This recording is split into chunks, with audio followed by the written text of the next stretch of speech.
بسم اللہ الرحمن الرحیم الحمدللہ رب العالمین والصلاة والسلام علی سید المرسلین اما بعد فاعوذ باللہ من الشیطان الرجیم بسم اللہ الرحمن الرحیم پڑھئے الصلاة والسلام علیک یا رسول اللہ الصلاة والسلام علیک یا حبیب اللہ الصلاة والسلام علیک یا نبی اللہ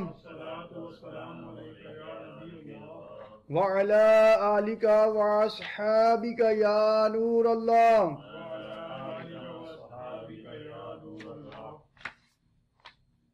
حضرت سیدنا ابو ہریرہ رضی اللہ تعالی عنہ سے روایت ہے کہ حضور تاجدار مدینہ صلی اللہ تعالی علیہ وآلہ وسلم کا فرمان روح پرور ہے کہ جس نے مجھ پر ایک مرتبہ درود پاک پڑھا اللہ عز و جل اس پر 10 رحمتیں نازل فرمائے گا۔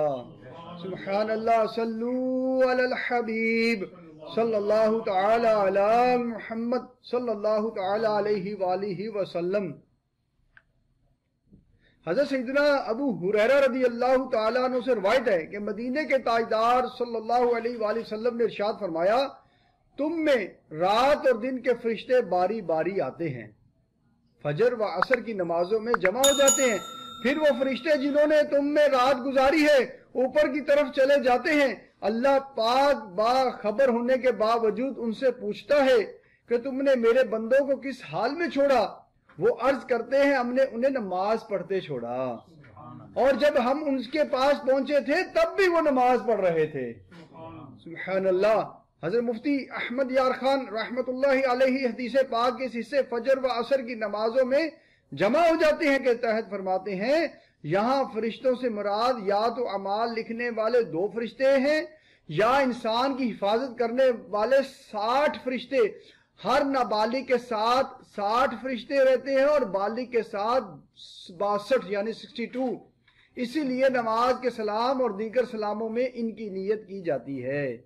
ان ملائکہ کی ڈیوٹیاں بدلتی رہتی ہیں دن میں اور رات میں، مگر فجر و عصر میں پچھلے فرشتے جانے نہیں پاتے کہ اگلے ڈیوٹی والے آ جاتے ہیں، تاکہ ہماری ابتدا و انتہا یعنی شروع کرنے اور ختم کرنے کی کیفیت کے گواہ زیادہ ہوں۔ اس حصے اوپر کی طرف چلے جاتے ہیں کے تحت لکھتے ہیں اپنے ہیڈ کوارٹر کی طرف جہاں ان کا مقام ہے۔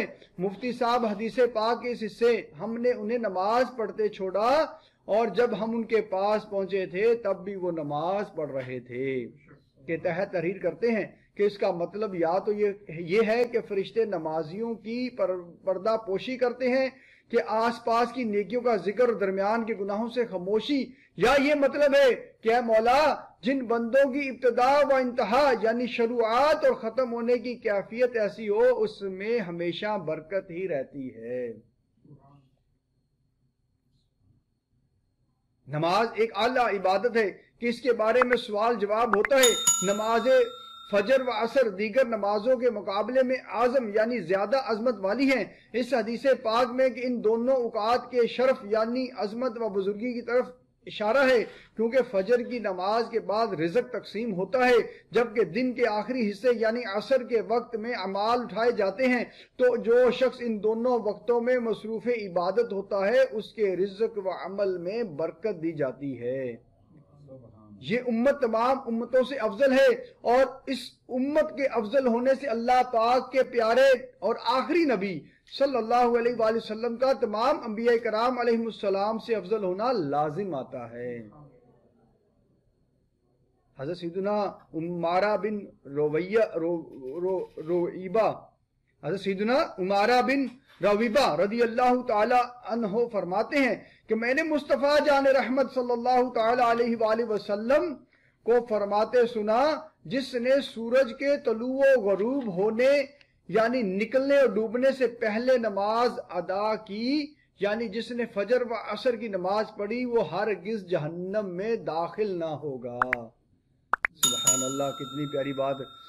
حضرت مفتی احمد یار خان رحمۃ اللہ علیہ اس حدیث پاک کے تحت لکھتے ہیں کہ اس کے دو مطلب ہو سکتے ہیں۔ ایک یہ کہ فجر و عصر کی پابندی کرنے والا دوزخ میں ہمیشہ رہنے کے لیے نہ جائے گا، اگر گیا تو عارضی یعنی وقتی طور پر۔ لہٰذا یہ حدیث اس حدیث کے خلاف نہیں کہ بعض لوگ قیامت میں نمازیں لے کر آئیں گے مگر ان کی نمازیں اہل حقوق یعنی جن کے حقوق پامال کیے ہوں گے ان کو دلوا دی جائیں گی۔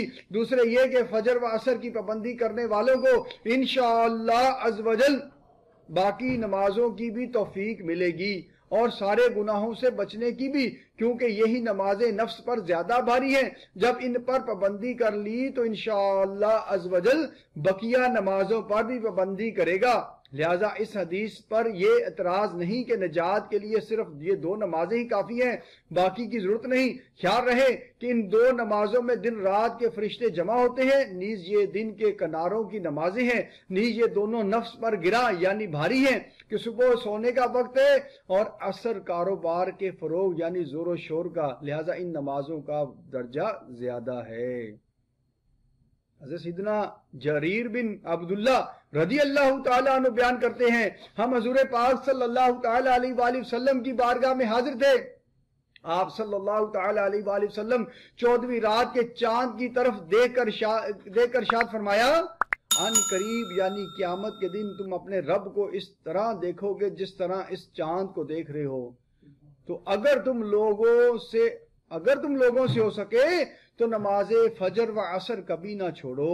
پھر حضرت سیدنا جریر بن عبداللہ رضی اللہ تعالیٰ عنہ نے یہ آیت مبارکہ پڑھی، ترجمہ کنز الایمان، اور اپنے رب کو سراتے ہوئے اس کی پاکی بولو، سورج چمکنے سے پہلے اور اس کے ڈوبنے سے پہلے۔ سبحان اللہ۔ حضرت سیدنا ابو بصرہ غفاری رضی اللہ تعالی عنہ سے روایت ہے کہ نور والے آقا صلی اللہ تعالی علیہ وآلہ وسلم نے فرمایا، یہ نماز یعنی نماز عصر تم میں سے پچھلے لوگوں پر پیش کی گئی تو انہوں نے اسے ضائع کر دیا، لہٰذا جو اس سے پابندی سے ادا کرے گا اسے دگنا یعنی ڈبل اجر ملے گا۔ حضرت مفتی احمد یار خان رحمۃ اللہ علیہ سے حدیث پاک کے تحت لکھتے ہیں، یعنی پچھلی امتوں پر بھی نماز عصر فرض تھی مگر وہ اسے چھوڑ بیٹھے اور عذاب کے مستحق ہوئے، تو تم اس سے عبرت پکڑنا۔ پہلا اجر پچھلی امتوں کے لوگوں کی مخالفت کرتے ہوئے عصر کی نماز پر پابندی کی وجہ سے ملے گا، اور دوسرا اجر عصر کی نماز پڑھنے پر ملے گا جس طرح دیگر نمازوں کا ملتا ہے۔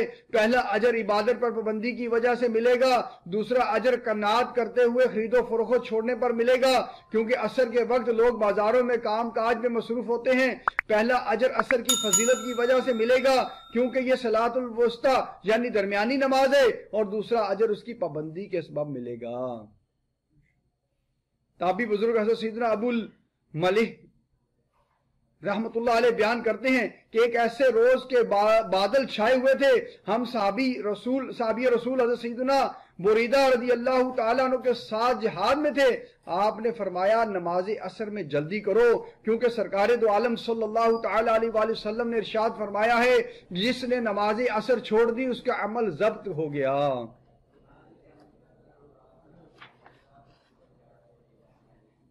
حضرت سیدنا جابر بن عبداللہ رضی اللہ تعالیٰ عنہ سے روایت ہے کہ رحمت عالم صلی اللہ تعالیٰ علیہ وآلہ وسلم کا فرمان معظم ہے، جب مرنے والا قبر میں داخل ہوتا ہے تو اسے سورج ڈوبتا ہوا معلوم ہوتا ہے، تو وہ آنکھیں ملتا ہوا بیٹھتا ہے اور کہتا ہے مجھے چھوڑ دو میں نماز پڑھ لوں۔